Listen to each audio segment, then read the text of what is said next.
Hai guys, apa kabar semua? Wih, kenalan dulu ya, oke? Kalau kata orang kan nggak kenal maka nggak sayang. Kalau Bapak biasa dipanggil dengan Mr. Nathan, panggil aja Pak Nathan ya. Oke, sudah siap belajar hari ini? Kita akan belajar sesuatu yang keren loh ya. Sebagai anak muda, udah pas 7 SMP kan? Ini hal yang penting sekali ya. Hari ini kita akan belajar dari buku ini, Pendidikan Agama Kristen dan Budi Pekerti kelas 7 ya. Tapi sebelum kita belajar, kita doa dulu yuk ya, biar sungguh Tuhan menolong kita. Oke kan? Yuk, mari kita berdoa. Bapa yang baik, kami bersyukur siang ini kami bisa berkumpul bersama melalui kelas online ini. Tuhan, kami rindu untuk belajar kebenaran-Mu, kami rindu belajar hati-Mu, biar hidup kami tidak sia-sia Tuhan. Masa muda kami menjadi penuh arti. Kami tidak menyesal akan hidup kami karena sudah memilih apa yang benar di dalam Engkau. Berkati Tuhan untuk acara pelajaran pada saat ini. Di dalam nama Tuhan Yesus kami bersyukur dan berdoa. Amin. Oke, are you ready? Nah, biasanya masa SMP itu masa yang seru, betul nggak? Kalau dulu waktu SD, rebutan gitu ya, apalagi cewek cowok gitu ya. Tapi kalau udah SMP itu, kok beda ya? Deg-deg, beda. SMP kita mulai tertarik dengan lawan jenis. Jangan malu, itu hal yang wajar dan lumrah ya. Tuhan menciptakan kita sebagai makhluk yang saling mengasihi, saling memperhatikan. Nah, seru ya, sudah siap? Nah, kita akan belajar satu tema, yaitu membangun solidaritas sosial. Aduh, bahasanya kok kayaknya terlalu tinggi, tapi itu sebenarnya cocok loh dengan masalah kita ini sehari-hari ya. Membangun solidaritas sosial. Nah, kita belajar nih dari ajaran Yesus Kristus. Oke? Yuk, kita baca Alkitabnya dulu ya. Kita akan baca dari Matius 25 ayat 31 sampai 46. Matius 25 ayat 31 sampai 46. Bapak akan bacakan ya. Apabila Anak Manusia datang dalam kemuliaannya dan semua malaikat bersama-sama dengan Dia, maka Ia akan bersemayam di atas takhta kemuliaannya. Lalu semua bangsa akan dikumpulkan di hadapannya, dan Ia akan memisahkan mereka seorang daripada seorang, sama seperti gembala memisahkan domba dari kambing. Dan Ia akan menempatkan domba-domba di sebelah kanannya dan kambing-kambing di sebelah kirinya. Dan Raja itu akan berkata kepada mereka yang di sebelah kanan, "Mari hai kamu yang diberkati oleh Bapakku, terimalah kerajaan yang telah disediakan bagimu sejak dunia dijadikan." Wow, keren ya? Mau kan semua kita menikmati kerajaan seperti ini? Kita lanjutkan. Sebab ketika aku lapar, kamu memberi aku makan. Ketika aku haus, kamu memberi aku minum. Ketika aku seorang asing, kamu memberi aku tumpangan. Ketika aku telanjang, kamu memberi aku pakaian. Ketika aku sakit, kamu melawat aku. Ketika aku di penjara, kamu mengunjungi. Maka orang benar itu akan menjawab dia, katanya, "Tuhan, bila manakah kami melihat Engkau lapar dan kami memberi Engkau makan, atau haus dan kami memberi Engkau minum? Bila manakah kami melihat Engkau sebagai orang asing dan kami memberi Engkau tumpangan, atau telanjang dan kami memberi Engkau pakaian?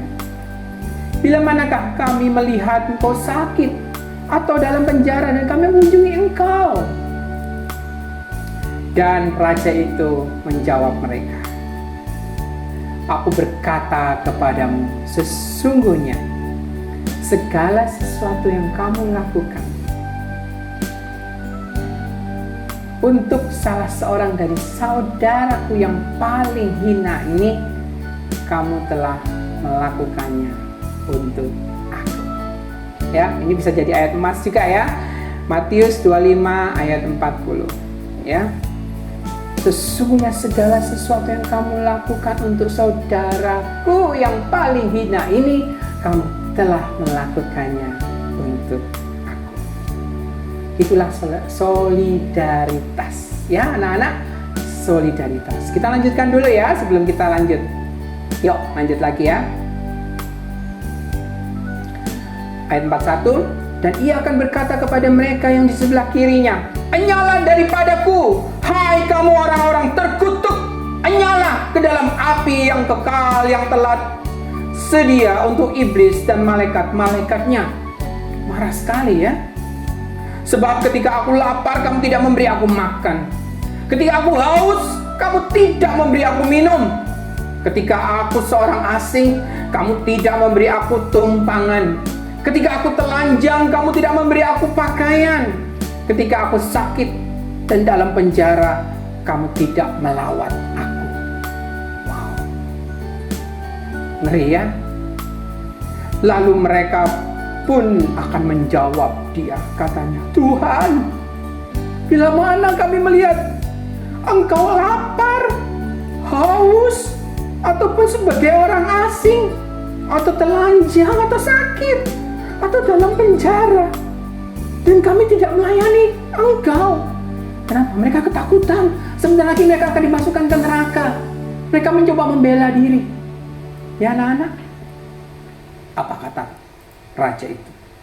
Maka ia menjawab mereka, "Aku berkata kepadamu, sesungguhnya segala sesuatu yang tidak kamu lakukan untuk salah seorang dari yang paling hina ini, kamu tidak melakukannya untuk aku." Dan mereka itu akan masuk ke tempat siksaan yang kekal. Ngeri ya, siksaan yang kekal. Tetapi orang benar ke dalam hidup yang kekal. Kekal artinya selama-lamanya. Tidak ada kesempatan untuk berubah. Disiksa selama-lamanya. Mau jungkir balik tetap disiksa. Ya, nggak mau kan kita ngalami gitu. Bapak juga nggak mau. Bapak juga nggak mau kalian mengalami itu. Ya, karena itu mari kita belajar bersama-sama kebenaran ini. Membangun solidaritas sesuai dengan ajaran Tuhan Yesus. Ya, yuk kita mulai. Nah, pada bab 10 kita memberi penekanan terhadap solidaritas ajaran Tuhan Yesus ini ya. Dan diharapkan kalian bisa mengingat beberapa penekanan penting yang ada pada bab 7. Masih ingat bab 7 tentang apa? Nilai ya, tentang nilai. Antara lain sikap dan tindakan solidaritas yang lahir dari kasih yang tulus kepada teman dan sahabat. Pembahasan dalam bab 8 lebih meluas ya, yaitu bukan hanya solidaritas kepada teman dan sahabat, tetapi juga kepada semua orang. Nah, ketika Yesus memulai pelayanannya, ia tidak memperkenalkan dirinya sebagai orang yang berkuasa, ya, memiliki kekuasaan besar di bumi dan di sorga, tidak. Melainkan dia memulai dengan solidaritas, kepedulian, belas kasihan pada sesama manusia. Ia mengajar, ia menyembuhkan orang yang sakit, ia membangkitkan orang yang mati, memberi makan orang yang lapar, mendengarkan keluhan orang, ia memberi dirinya bagi orang lain. Dengan membaca kitab Yesaya, Yesus memproklamirkan tibanya tahun rahmat Tuhan. Kita akan baca ya di dalam Lukas 4 ayat 16 sampai dengan 19. Oke, jadi waktu itu Yesus datang ya ke Nazaret. Yuk Bapak akan bacakan. Ia datang ke Nazaret, tempat ia dibesarkan, dan menurut kebiasaannya pada hari Sabat ia masuk ke rumah ibadah. Lalu berdiri hendak membaca dari Alkitab. Kepadanya diberikan kitab Nabi Yesaya. Dan setelah dibuka, ia menemukan nats di mana ada tertulis, Roh Tuhan ada padaku. Dan oleh sebab itu, ia telah mengurapi aku untuk menyampaikan kabar baik kepada orang yang miskin. Dan ia telah mengutus aku untuk memberitakan kebebasan kepada orang-orang tawanan dan penglihatan bagi orang-orang buta, untuk membebaskan orang-orang yang tertindas, untuk memberitakan tahun rahmat Tuhan telah datang. Amin, anak-anakku. Tahun rahmat Tuhan telah datang untuk memberikan kebebasan kepada manusia yang tertindas, yang tertawan, yang miskin, dan yang sakit. Inilah tuaian besar menanti. Berapa banyak orang-orang di sekitar kita yang kita tahu. Inilah tuaian, jiwa-jiwa yang perlu untuk ditolong, jiwa-jiwa yang perlu untuk diselamatkan.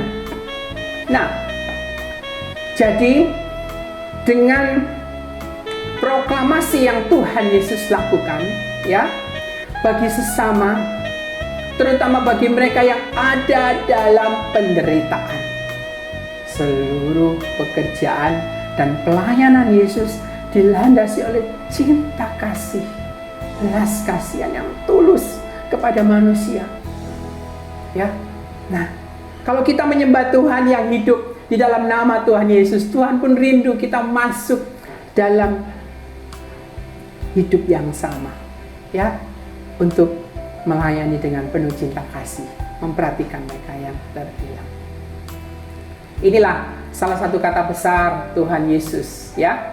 Salah satu kata besar Tuhan Yesus di dalam Matius 25 ayat 40b.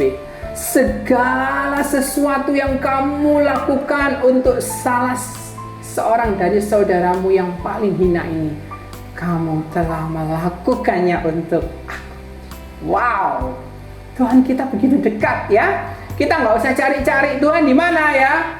Ketika kamu lihat ada orang yang sedang berduka, menangis, ayo datang, dihibur. Yuk kita lanjutkan, ya. Nah, masih ingat tugasnya untuk wawancara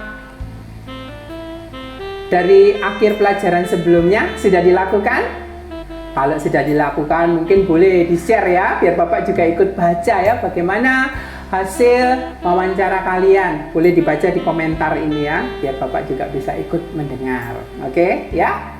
Nah, kita akan lanjutkan dengan kegiatan selanjutnya, yaitu solidaritas di tengah jemaat Kristen mula-mula. Bagaimana kita akan belajar solidaritas yang terjadi di jemaat Kristen mula-mula, ya. Karena itu mari kita akan melihat dan mendiskusikan beberapa teks tentang solidaritas dari Kisah Para Rasul 4 ayat 32 sampai 37 dan 2 Korintus 8 ayat 1 sampai 9. Karena bagian ini memberi gambaran tentang bentuk-bentuk kepedulian dan solidaritas sosial yang dilakukan oleh jemaat pertama, ya. Kita akan baca sebentar, ya. Kisah Para Rasul 4 ayat 32 sampai dengan 37. Demikianlah firman Tuhan. Adapun kumpulan orang yang telah percaya itu, mereka sehati dan sejiwa. Dan tidak ada satupun yang berkata bahwa segala sesuatu dari kepunyaannya adalah miliknya sendiri. Wow, ini solidaritas yang terjadi. Tetapi segala sesuatu adalah kepunyaan mereka bersama.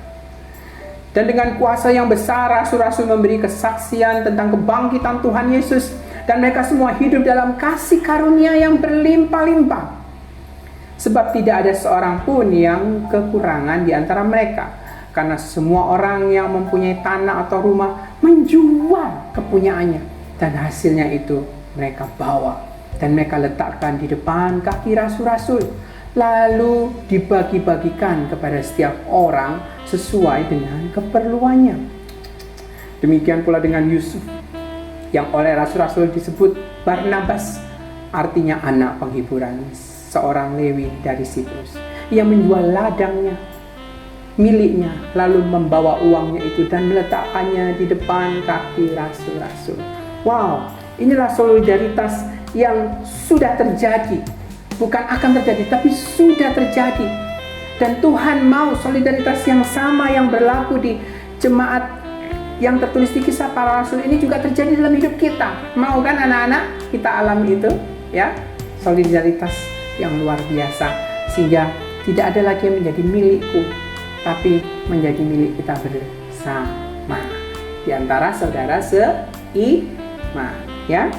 Baik, berikutnya kita akan baca satu lagi ya, di dalam 2 Korintus 8 ayat 1 sampai 9. 2 Korintus 8 ayat 1 sampai 9.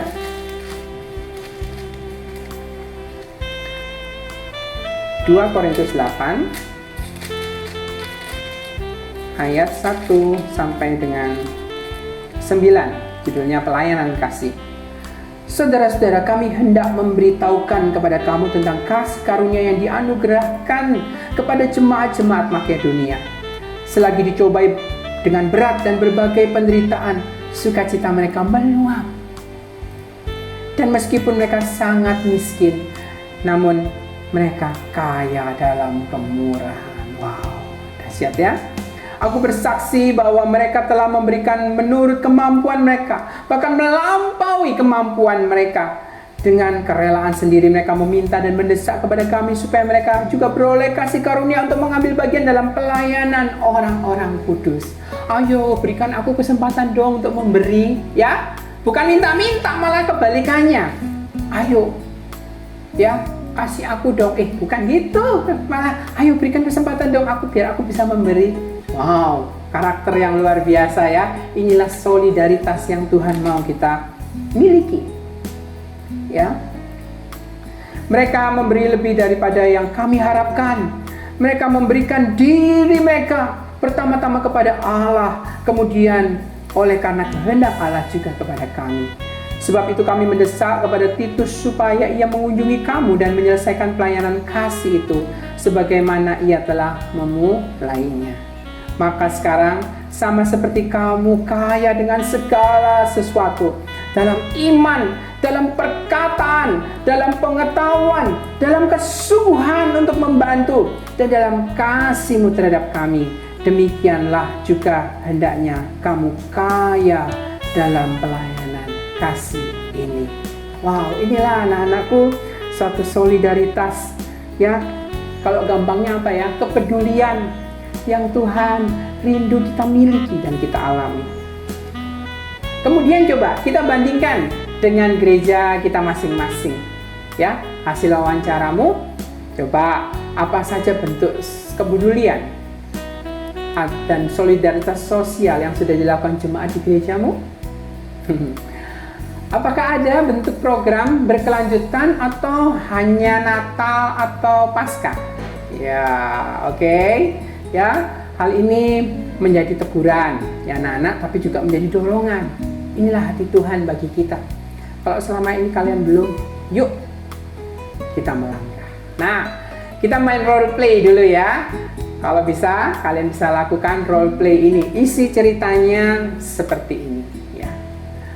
Ada seorang yang sedang dalam perjalanan dari Yerusalem ke Yeriko. Di tengah jalan ya dirampok, bukan hanya diambil, disiksa, ya, dipukul hampir mati,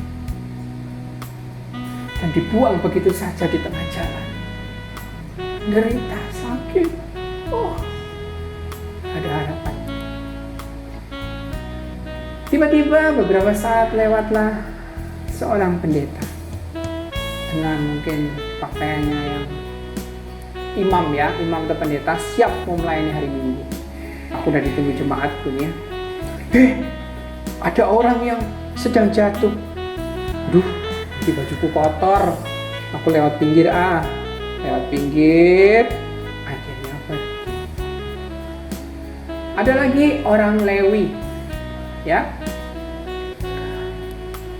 Orang Lewi pun ketika melihat korban, ia pun melewat dari seberang jalan, ya. Dan dia melewati, pergi. Orang Lewi ini bisa jadi para petugas gereja, kolekten, pemain gitar mungkin, musik, ya, yang kalau orang Jawa among tamu, mari silahkan, selamat datang di gereja gitu ya. Tapi nggak taunya tadi di luar sana, ya ampun, ada orang kecelakaan dibiarin. Ini Tuhan sedang mengajarkan siapakah sesama itu. Dan berikutnya, lewatlah seorang Samaria. Ketika dia melihat korban, hatinya, ya ampun, kasihan sekali ya. Dia nggak peduli orang itu siapa, tapi kasihan. Dia langsung bertindak. Dia angkat, dia taruh di atas keledainya, ya. Dia keluarkan minyak anggur untuk mengusap luka-lukanya. Nggak cukup sampai situ. Dia bawa korbannya dengan keledainya ke sebuah penginapan. Dan di penginapan itu dia berkata, tolong ya, kasihan aku dirawat orang ini ya. Ini aku kasih 2 dinar. Nanti kalau kurang, kalau aku kembali aku beri lagi. Dia nggak peduli orang ini sukunya apa, agamanya apa, ya. Apakah dia musuhnya atau temannya, apakah orang yang sudah menghancurkan, dia nggak peduli. Tetapi orang Samaria ini melakukan belas kasihan. Padahal orang Samaria ini dianggap sebagai orang yang tidak bernilai, orang yang rendah, orang yang dilecehkan. Tapi justru dia mau menolong. Ya, setelah kalian bermain peran, coba kita renungkan, jawab beberapa pertanyaan berikut ya. Siapakah di antara tokoh-tokoh cerita yang menunjukkan solidaritasnya pada sesama? Siapa? Jelas, orang Samaria. Apakah pemahaman yang kedua? Apakah pemahaman tentang sesama menurut orang yang telah menolong korban perampokan itu? Apa artinya berarti bagi orang yang menolong? Ya, sesama itu mirip dengan kata sama, podo, same. Bahasa Bataknya apa ya? Nggak tahu ya. Bapak nggak tahu ya bahasa Papuanya apa ya? Sama. Ketika dia melihat orang itu, dia melihat seolah-olah itu dirinya. Aduh, seandainya aku yang seperti itu, betapa aku membutuhkan orang lain untuk menolongku. Dia tergerak. Jadi, apa pemahamannya? Dia melihat orang itu seperti dirinya sendiri, ya, sama. Saudaranya mungkin, dia langsung anggap saudaranya walaupun tidak kenal. Ya, karena apa? Ada belas kasihan, kasih itu mengikat. Nah, apa penilaianmu terhadap sikap imam pendeta dalam kisah ini? Gimana penilaianmu? Jujur, pasti sesuatu yang sulit untuk diterima ya anak-anak. Setujukah kamu dengan sikap sang imam? Bandingkan dengan situasi di tempatmu.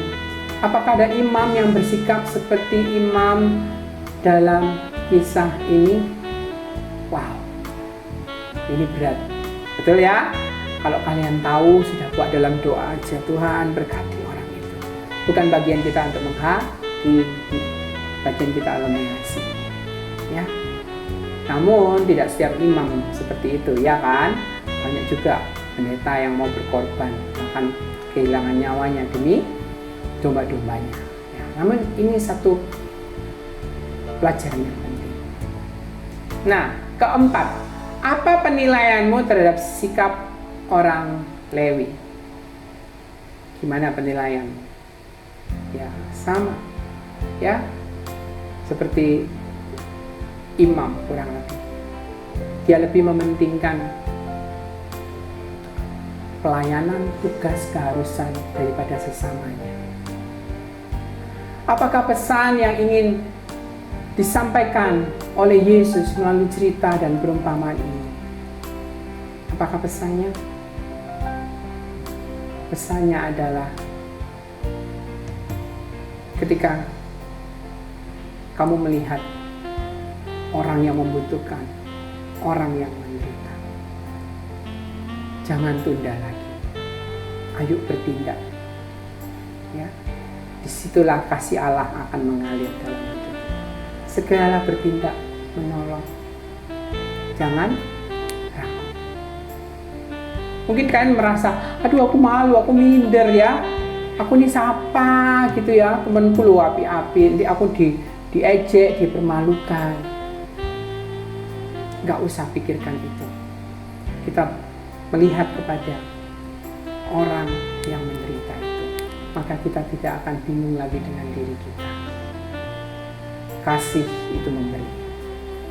Karena itu anak-anak, kalau kita melihat ini dengan penuh kekaguman, wow itu kan Yesus ya, tapi aku ini siapa? Tuhan justru mengundang saat ini. Apakah kita mau menerima akan hati yang penuh belas kasihan itu? Ya, karena itu anak-anak, Bapak akan ngajak yuk kita nyanyikan lagu ini. Lagu ini Mister nyanyikan bukan yang versi Kidung Jemaat ya, tapi yang sebuah lagu yang memohon kepada Tuhan agar kita memiliki hati seperti Tuhan Yesus.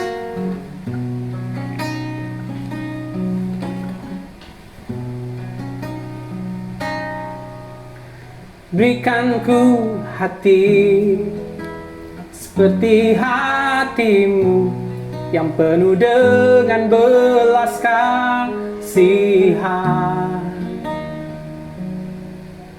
Berikan ku mata seperti matamu, memandang tuaian di sekelilingku.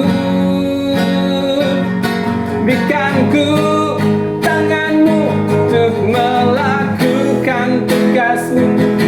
Berikan ku kakimu melangkah dalam rencanamu. Berikan ku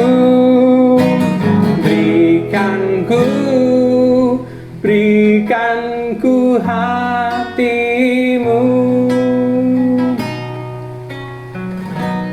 Ya, biarlah lagu ini menjadi doa kita bahwa Allah itu mau hadir dalam hidup kita. Nah, karena itu mari kita jalani hidup yang baru, dengan pengertian yang baru, dengan iman yang baru di hadapan Tuhan ya. Caranya gimana? Kita akan membuat slogan ya sebagai bentuk refleksi kita. Yesus Kristus adalah tokoh utama yang mengajarkan hukum cinta kasih pada sesama. Ia memberikan hukum yang harus dijalani oleh umatnya, yaitu kasihilah Tuhan Allahmu dengan segenap hatimu dan dengan segenap akal budimu. Dan hukum yang kedua yang sama dengan itu adalah kasihilah sesamamu manusia seperti dirimu sendiri. Yesus mengajarkan bahwa kasih kepada Tuhan tidak terlepas dari kasih kepada sesama. Demikian pula sebaliknya. Kasih kepada sesama tidak terlepas dari kasih Tuhan. Orang yang mengaku menjadi pengikut Kristus Yesus harus membuktikan bahwa dia mampu menunjukkan kasihnya kepada Tuhan dan sesama. Ya. Jadi ada beberapa syarat dalam mewujudkan solidaritas sosial bagi sesama. Yang pertama apa? Berdasarkan kesadaran, bukan keharusan. Nanti biar dapat nilai. Ya ada tugas dari guru sih. Ya wes, ada orang jatuh tak tolong. Ya nggak kayak gitu ya. Oke. Bukan seperti itu. Sadar orang itu butuh. Dan ketulusan. Artinya apa? Kita sadar ada yang kita korbankan, ada yang sakit ketika kita menolong orang lain. Mungkin kalau tadi ada pelayanan yang tertunda, ada uang yang dikeluarkan. Tapi kita tulus karena ada hati Allah di situ. Yang kedua, dilakukan berdasarkan pengasihan, kembali lagi, dan sikap menghargai sesama sebagai makhluk mulia ciptaan Allah. Wow, ya. Kasih. Sekali lagi, anak-anak, kalau kita bingung kasih itu apa sih, Pak? Ya, aku bingung kasih itu apa tadi? Aku suka. Ya, ketika lirik, deg-deg gitu ya. Semakin ketemu, besoknya nadanya bukan deg-deg tapi deg-tak deg-deg, gitu ya. Terus ketika disapa, hai, rasanya berbunga-bunga, dung-dak, dung-dak. Bukan hanya kasih seperti itu. Itu bagus nggak? Bagus ya. Ketika orang yang kita sukai jatuh, waduh, rasanya pengen nolong gitu ya. Bahkan sebagai dibawa dalam mimpi gitu ya. Tapi lebih daripada itu, kasih itu adalah memberikan yang terbaik meskipun tidak ada imbalannya. Oke, just for them, hanya untuk mereka atas kebaikan itu.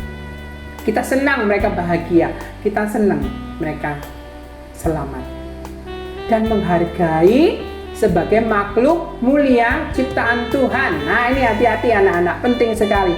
Kalau cantik, gampang nggak kita berbuat baik?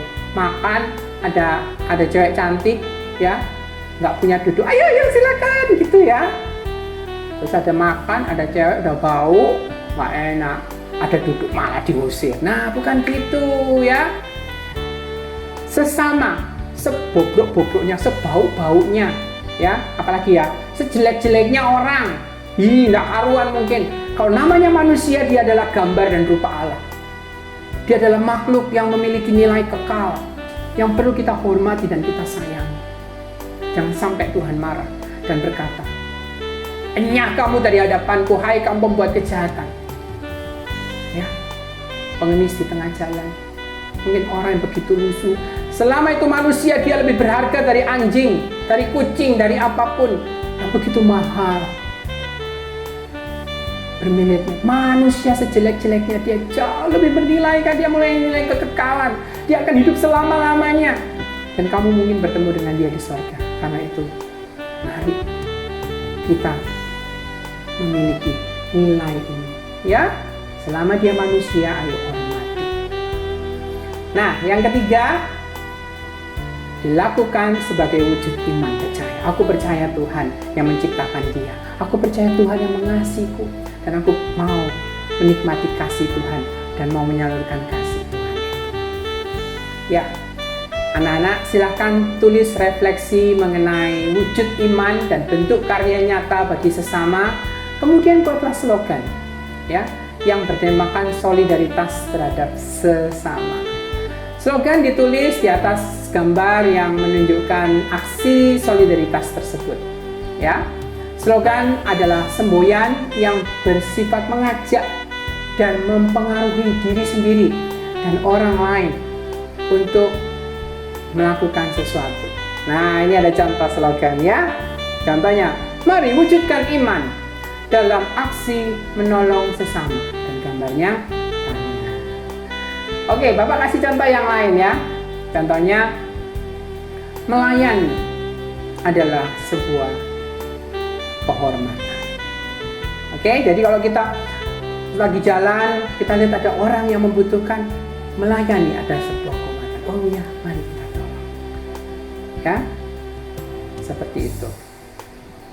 Atau kita pakai tadi slogannya yang dari Matius 25 ayat 41, ya. Oke. Pelayanan kepada saudara yang paling hina adalah mengasihi Yesus. Oh ya, menolong saudara orang yang paling hina adalah mengasihi Yesus. Bisa jadi sloganmu ya. Ketika kamu melihat ada orang yang paling hina, nggak ada orang yang mau dekat dengan dia, kita mau datang. Oh, ini kesempatan aku melayani Yesus. Ya, ini. Bapak punya cerita sedikit. Waktu itu di gereja, ya, tiba-tiba datang orang pemulung, antara pemulung dan semi gila. Kenapa? Karena baunya luar biasa. Sepasang, dia pakai kalung dari besi, salib gede, dan yang ceweknya dia pakai kalung dari itu loh, ruji roda. Kasihan sekali. Dia berkata, aku pengikut Yesus, aku anak Tuhan. Waduh, semua bau, nggak ada yang mau deket. Nah, tapi Bapak coba menyapa, masuk ke gereja, mengajak bicara, menguatkan, menghibur.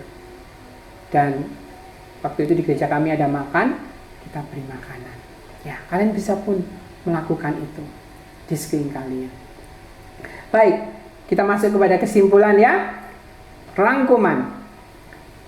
Yesus Kristus adalah tokoh yang mengajarkan solidaritas bagi sesama.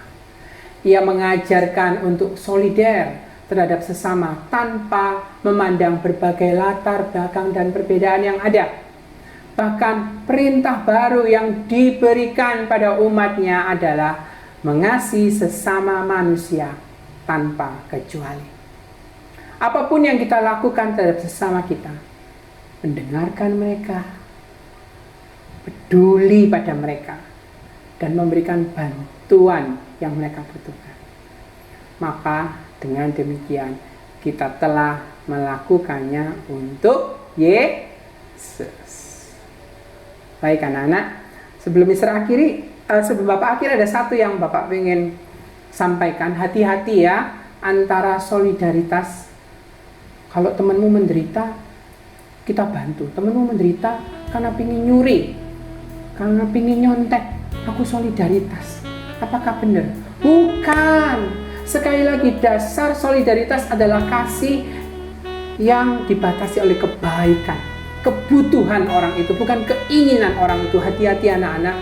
Kalau kita dibilang, kamu gak setia kawan, kamu gak ikut aku nyuri, gak ikut perbuatan yang jahat, itu bukan solidaritas, itu kompromi dan itu merusak. Ya, Tuhan tidak memanggil kita seperti itu. Tuhan Yesus bergaul dengan pelacur, pemungut cukai, orang-orang yang menjijikkan, tapi Tuhan Yesus tidak ikut melakukan kegiatan yang mereka lakukan. Justru sebaliknya, Yesus memenuhi kebutuhan mereka. Ketika seorang pencuri lapar, kita beri makan.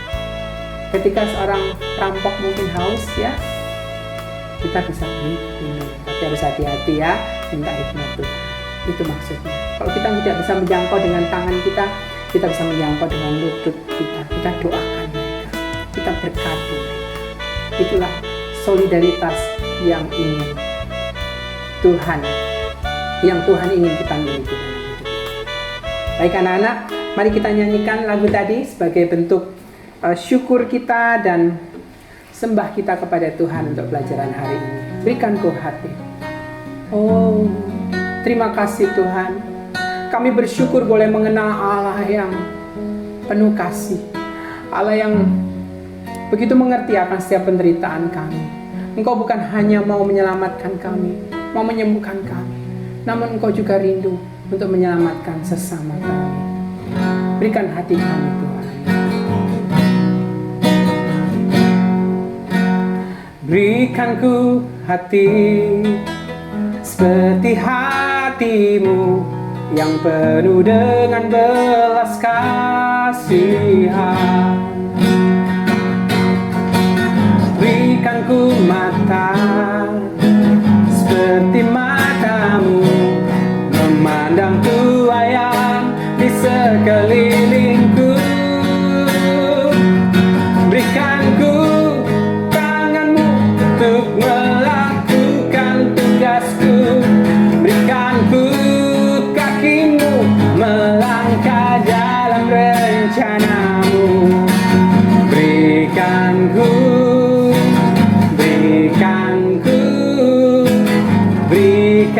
ku hatimu. Bapa yang baik, kiranya Engkau memberkati setiap anak-anak yang mendengarkan acara ini. Berikan hati mereka Tuhan, berikan hati mereka penuh dengan belas kasihan, sehingga masa muda mereka menjadi masa yang penuh dengan harapan, masa yang tidak sia-sia karena mereka serahkan hidup mereka untuk kemuliaan, untuk belas kasihan. Jauhkan mereka dari yang jahat Tuhan. Jauhkan mereka dari semua yang menghancurkan hidup mereka. Biar mereka masuk dalam suatu nilai-nilai kekekalan dalam hidup ini. Terima kasih Tuhan Yesus. Di dalam nama Tuhan Yesus kami berdoa. Amin. Oke anak-anak, thank you sudah mengikuti ajaran ini. pelajaran ini. Tuhan Yesus memberkati. Sampai ketemu.